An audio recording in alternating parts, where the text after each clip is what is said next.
Ακούτε την εκπομπή G-Planet εδώ στον Αντένα, στο 97 και 5, με την Εύη Δέσκα και τον Σωτήρη Κυρόπουλο. Πλησιάζουμε στα 45 λεπτά μετά τις 1. Μετά τις 12, συγγνώμη, Εύη, διόρθωνε είμαι. Τις 12. Δεν το είδες. Λοιπόν, χθες ξεκίνησαν και εκτόσεις. Ναι. Για πες μας εσύ, ξεκίνησες, πήγες, ψώνισες? Πήγα, έκανα μια βολτούλα να δω τι γίνεται. Και εγώ έκανα μια βολτούλα και με πήγε να σηκωτώ στην Τσιμισκή, ρε παιδιά. Δηλαδή τόσο κόσμο, ούτε σαν καροτσάκι. Δηλαδή πώς πας και δεν μπορείς να κουμπάνε τα πόδια σου κάτω. Είχε μια ροή η οποία ήταν απίστευτη. Βέβαια τώρα για σακούλες δεν παίρνω όρκο ότι κρατούσαν όλοι.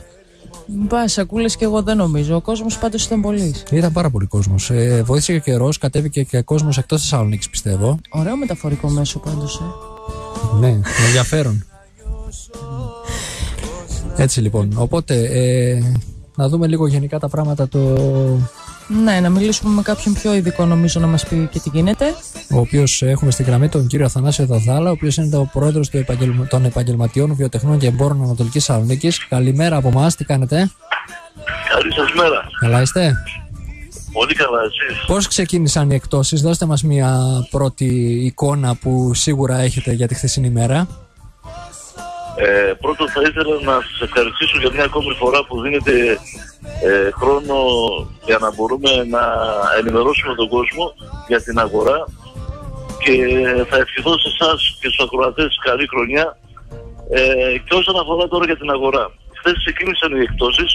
Υπάρχει, όπως είπατε, κίνηση στην αγορά, αλλά όπως είδατε απλά γίνεται μια αναγνώριση των πραγμάτων, των τιμών και όλων αυτών, αλλά ο κόσμος δύσκολα, τουλάχιστον η πρώτη μέρα, δεν υπήρχε αγοραστική αύξηση στα καταστήματα. Ήταν φαινόμενο το οποίο δεν οφειλόταν στις τιμές, οι οποίες από ό,τι είδαμε τουλάχιστον ήταν καλές. Οι εκτόσεις ήταν καλές. Δηλαδή, εγώ έτσι με μια πρώτη εικόνα είδα καλές εκτόσεις. Στο κέντρο τουλάχιστον δεν κινήθηκα ανατολικά ή στην περιοχή προς τα εκεί, αλλά στο κέντρο υπήρχαν εκτόσεις που είχαν μαγαζιά τα οποία είχαν και 70% έκπτωση. Βεβαίως, οι τιμές είναι πάρα πολύ καλές. Είναι παραπάνω από ό,τι υπολογίζαμε στις εκτόσεις, αλλά βλέπετε ότι ο κόσμος δεν έχει τη δυνατότητα πλέον να βγει στην αγορά. Και αυτό είναι μια σειρά μέτρων των οποίων πρέπει να δούμε, να πάρει η κυβέρνηση και γενικότερα το κράτος, για να μπορέσει να ανταπεξέλθει η αγορά στους δύσκολους καιρούς. Κύριε Δαδάλα, δώστε μας κάποιες κατευθύνσεις όσον αφορά τα μέτρα αυτά τα οποία λέτε. Επιγραμματικά, ας πούμε, τι θα μπορούσε να γίνει για να βοηθηθεί η αγορά, η τόνωση της αγοραστικής κίνησης? Τις τελευταίες μέρες ακούγονται κάποιες φωνές στη Βουλή, και οι οποίες πιστεύω ότι είναι σωστές, ότι θα πρέπει να μειωθεί ο ΦΠΑ.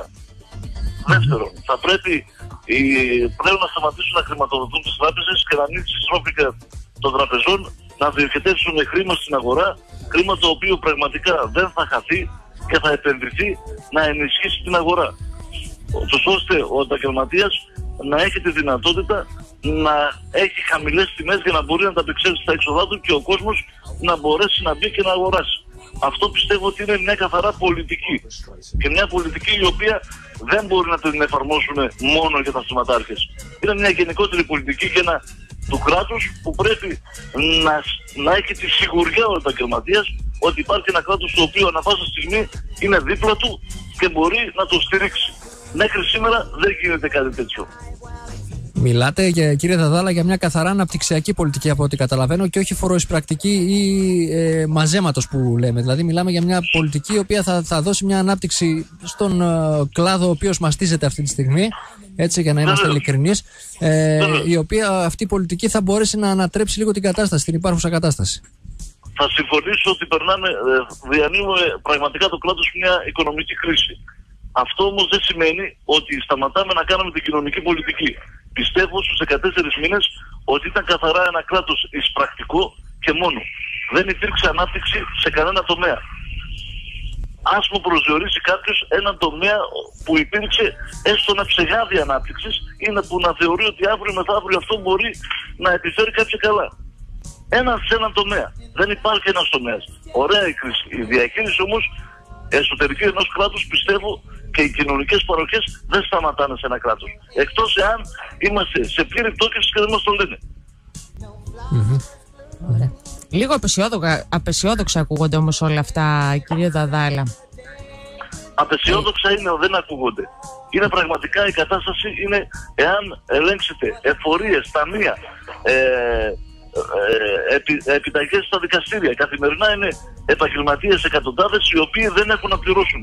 Και πραγματικά σας το λέω, έρχονται καθημερινά. Και να σας πω και κάτι άλλο. Δεν είναι ότι κλείνουνε. Μπορεί τα καταστήματα να κλείνουν, αλλά δεν μπορούν να κλείσουν την επιχείρησή τους. Γιατί και εκεί ακόμα πρέπει να πληρώσουν. Υπάρχει μια αγορά φάντασμα. Καθημερινά βλέπεις ότι να κλείνουν, υπάρχουν 2 κλειστά, 1 ανοιχτό. Αυτό τι σημαίνει? Σημαίνει ότι καθημερινά πάμε σε καταστροφή και όχι σε ανάπτυξη. Τα παράπονα που ακούτε από τους ιδιοκτήτες, όχι από τους ιδιοκτήτες, από τους ενοικιαστές των καταστημάτων, σε ποιο επίπεδο μπορεί να γίνει μια επαναδιαπραγμάτευση κάποιων ενοικίων, παράδειγμα, υπάρχει κάποια κίνηση προς αυτό την κατεύθυνση? Πιστεύω ότι τον τελευταίο καιρό με το Επιμελητήριο Θεσσαλονίκης έχει κάνει μια πολύ σοβαρή δουλειά και έχουν μειωθεί αρκετά από τα ενίκια, τα έχουν χαμηλώσει. Όχι όμως στο βαθμό που θα μπορούσαν να βοηθήσουν τη γενική κρίση που περνάμε.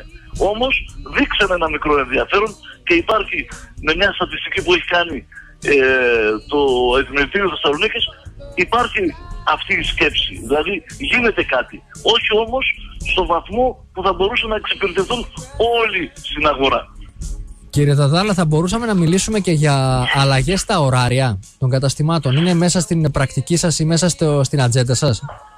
Όπως ανακοίνωσε το Επιμελητήριο, γιατί εμείς ψηφίζουμε στα όργανα και αποφασίζεται, πρώτον, το θέμα Κυριακής ανοιχτών των καταστημάτων δεν συμφέρει σε κανέναν.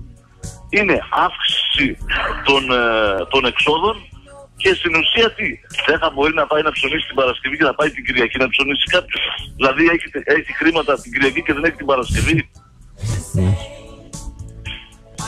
Μάλιστα. Πολλά τα θέματα λοιπόν, τα οποία ευελπιστούμε να μπορέσουμε να βρεθούν λύσεις οι οποίες θα είναι μέσα από το διάλογο και από την κοινή συνένεση των εμπλεκόμενων ανθρώπων και φορέων. Να ευχαριστήσουμε άλλη μια φορά τον κύριο Δαδάλα για τα ωραία πράγματα που μας είπε. Να σας ευχαριστήσω και εγώ πάρα πολύ και ήθελα να πω κλείνοντας ότι θα πρέπει πραγματικά να δοθεί μια σοβαρή ένας σοβαρός προγραμματισμός, πολιτικός προγραμματισμός, να δούμε, γιατί η ραχοκοκαλιά της οικονομίας που είναι οι επαγγελματίες χάνεται κάθε μέρα. Και να σας πω και κάτι τελευταίο. Είπε κάποτε κάποιος πολιτικός πολύ μεγάλος ότι θα γίνουμε οι σερβιτόροι των Ευρωπαίων. Σήμερα είμαστε οι σερβιτόροι, αλλά χάσαμε το καφενείο και δεν έχουμε να εργαστούμε. Μάλιστα. Με αυτό το εφιολόγημα λοιπόν να κλείσουμε την ωραία συνέντευξη με τον κύριο Δαδάλα. Ευχαριστώ πάρα πολύ και πάντα στη διάθεσή σας. Ευχαριστούμε πολύ για το χρόνο σας. Να είστε καλά.